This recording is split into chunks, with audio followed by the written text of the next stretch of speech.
Hey everybody, Tim here with today's Star Trek movie review, Nemesis. So the 10th movie, the final movie for the Next Generation, basically the final movie until we completely reboot the franchise. So this movie failed for a lot of different reasons, and I'm going to try not to hate on this movie, but we do need to talk about it. We need to talk about why it was not as successful. So part of the reasons I think it was not successful was, so the director of Generations was a longtime director for the TV show. In fact, when they approached him to do Generations, he was like, I've never done a movie, I just do TV shows. And it ended up great. Jonathan Frakes then did 2 movies, and again, even if people don't like Insurrection, they're beautifully shot movies because he knows the material. For this one, the director knew nothing about Star Trek, nothing about the story, nothing about the actors, the characters. Supposedly, he mispronounced LeVar Burton's name several times during the course of filming, and he just didn't care. He just got thrown into this project, and he just did it. So for Star Trek, it's such a beloved series. The director has to care. So that's my theory, is the director just didn't care. Patrick Stewart has gone out to say that he thought it was franchise fatigue. Oh, that was a tongue twister. Because this movie came out in 2002, so the Next Generation started in 1987, and we had the Next Generation with Deep Space Nine, with Voyager. Now we had Enterprise. Patrick Stewart just felt like it was too much, and I could agree with that. I think that's why Star Trek's thriving now, is because we've had kind of that long break. I'm a little bit worried because we do have 4 shows coming out with Discovery, Section 31, Jean-Luc Picard, Lower Decks. So hopefully they don't over-franchise again. But overall, let's see, what else did I got? So the movie just in general just didn't feel right. It felt like it was trying to do too much and tie up too many loose ends at one time. So it kind of starts with the Romulan Senate, and the opening scene I actually really like. The whole wedding scene where Riker has now been promoted to captain of the Titan. He's getting married to Deanna, which is, that's been 15, 20 years in the making at this point. Data is now the first officer, which is a great scene because he's trying to talk during Picard's speech, and Picard's like, shut up. So it's kind of fun. It's what kind of bothered me is that Lwaxana is not in that opening scene, but there's a little bit of theories. To be realistic, Majel Barrett was just dealing with Andromeda because that was kind of getting off the ground during this part. But you could rationalize it that she was doing the second wedding on Beta Z that they kept talking about doing. But still, I really wanted to see Lwaxana. I just think it would have been great because she's one of my favorite characters. Wesley's there. He's only briefly shown in the background. He does have some deleted scenes if you guys go look that up. But overall, I thought that was kind of weird because he's supposed to be with the Traveler, but instead he's in a Starfleet dress uniform. So they don't understand that. I love seeing Guinan again because Guinan's my favorite character. It's probably Q, Guinan, and Lwaxana are my top 3. So it's great to see Guinan. She mentions in the Next Generation show how she has multiple children. Well, in this one, she says that Geordi asks, would you ever get married again? And she's like, nah, 23 is my limit. So I thought that was kind of fun. We see Worf drunk on Romulan ale. And then, there's some weird stuff going on where I think they were trying to be funny, but it just kind of fell flat. Looking at it from a 2019 perspective, where Picard calls Riker Mr. Troy, stuff like that. We see the Argo, which is basically a dune buggy. Again, stuff like that seems fun, but not necessary for a movie. That's the little things where I was like, okay, I get it, but that's an episode. Why do you have to draw this out for a movie? So the movie really starts to take off when they locate another android, which it ends up being B4. Now, that does fit in the Star Trek lore, because when we met Data's mother, she says there were 3 androids before lore. So presumably B4 is one of those, and there's still 2 more out there. Admiral Janeway makes an appearance, which is kind of a spoiler since I haven't gotten to Voyager yet. I have seen it, but just for these reviews. But it's kind of fun. Supposedly there was supposed to be a lot more, like Seven of Nine was supposed to be in this and all sorts of other stuff, but they just boiled it down to Admiral Janeway. Which I liked in Generations. Kirk told Picard, like, never get promoted. Just stay as a captain and stay on your bridge. And he took that advice, whereas Janeway gets back from the Delta Quadrant. She's like, I'm done. Get me off a ship. Put me behind a desk. I'm good. So we start learning about the Remans, which is like the sister planet to Romulus. And they are all sorts of funky. I'm not I didn't look it up, and maybe I missed it because this movie's hard for me to pay attention to. If they're supposed to actually be like an offshoot of Romulans, because they are like super disfigured because they just live in the night side of the planet. But it's kind of cool to see Ron Perlman as the Viceroy to Shinzon. So I like seeing anything with Ron Perlman's going to be good, because Ron Perlman's a great actor.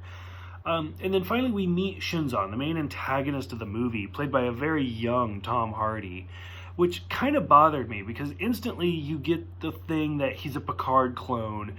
But we saw Picard when he was younger in the Tapestry episode, and he had hair. So I felt like them making Tom Hardy bald was just to really, hey, that is Picard. And it didn't work for me. I just didn't like it. And so I don't know if this is me reading too much into this, but they're having a conversation, and Shinzon mentions that he always hoped to be 2 meters tall. And Picard's like, oh yeah, me too. I don't know if that was a mess up in the dialogue, but so as an American, so bear with me because I had to convert this to feet and stuff so I could understand. Patrick Stewart's like 5'10", okay? 2 meters is almost 6'7". That is a huge difference. Why would you think you were ever going to be that tall? So I don't know if he meant to say 2 yards, because 2 yards is only 6 feet, and if he's 5'10", 2 more inches and he made it. So to be disappointed about not hitting 2 yards makes way more sense than being disappointed that you didn't hit 6'7". Like, darn, I'm not in that minority. So I don't know, 2 meters and 2 yards. I felt like that was just a mess up in the line and nobody caught it. Did you guys see that? I didn't get it. It was weird. So next we see Riker and Troy having like some intimate moments, and there is an assault where the Viceroy and Shinzon like attack her while Riker and Troy are doing it. And it's kind of a throwback to the episode Violations, where the telepath basically does the same thing. They even say in that episode a form of mind rape. And it's interesting because it's almost exactly the same, where she sees Riker and then she sees the other guy, and he even calls her Imzadi to make it even weirder. But yeah, it's a pretty intense scene. We see Data do a Vulcan neck pinch in this movie, which is probably what he learned from Spock in the Unification shout-out, or the two-parter. Because so Spock taught him to do it, and when he does, Spock even says like, oh, not bad. So I thought that was kind of interesting to see that come back. I loved the scene with the Scorpion shuttle going through the ship and out the window. We see ramming speed, which is something we've heard of a lot of times, but never actually seen. Even in First Contact, Worf starts to get the Defiant up to ramming speed. And then we finally get to the end. So Data ends up sacrificing himself to save Picard. I think a lot of people knew this just because it's bad foreshadow, because Data showed the chip and then Picard put it back into his wrist. So we're like, oh, so Data's going to use that at some point. And Brent Spiner supposedly wanted to kill Data years ago because he was just getting too old, which I'm curious if Brent Spiner will be in the new Picard show, because like now we have all sorts of footage. Like if you've seen any Marvel movie now, they can do great things with making people look younger. So I really hope we see Brent Spiner return. And rumor has it, if this movie had done well and they did another one, Brent Spiner said, like, yeah, B4 was going to become Data again. So, because we see B4 whistling the song that Data sang at the Troy Riker wedding. But overall, like I said, I felt like this movie was just, it was trying too hard. Oh, and to go back to what I was saying originally with why it couldn't have done too, or why it didn't do too great. Also, at this point, Star Wars was trying to make their big comeback because this came out in 2002. So Return of the Clones was already coming out. So there was a lot going on. So I felt like it was just kind of the wrong place at the wrong time. Like as a kid, I remember seeing this. This may be the first movie I physically remember seeing in theater. But like I loved it as a kid, and then as an adult, I'm like, it's a little rough. So I kind of wish they would have offered it to Jonathan Frakes again, because I feel like he would have been able to polish it and make it a little bit better for the fans. But yeah, overall, it is what it is.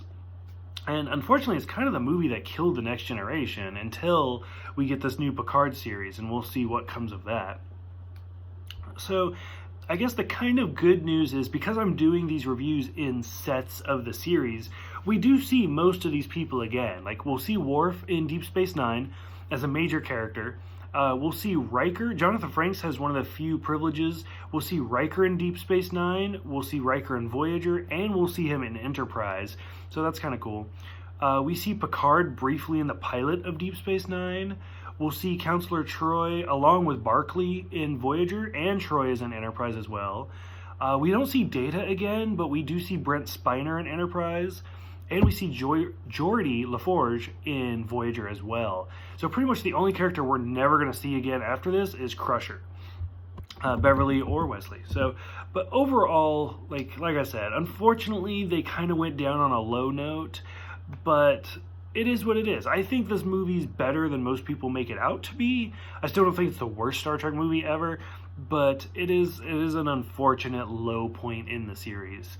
So, for those who have seen this one, what did you guys think? Was it as bad as you guys think? Or is it as bad as you guys remember? Did you guys actually really like that? Because I'm sure some people love this movie. So go ahead, let me know in the comments below. Thank you guys for watching all of these videos with me throughout The Next Generation and now the movies. Thank you guys for all the YouTube subscriptions. Thank you guys for everything. And I will see you guys next time for the Deep Space Nine pilot, Emissary.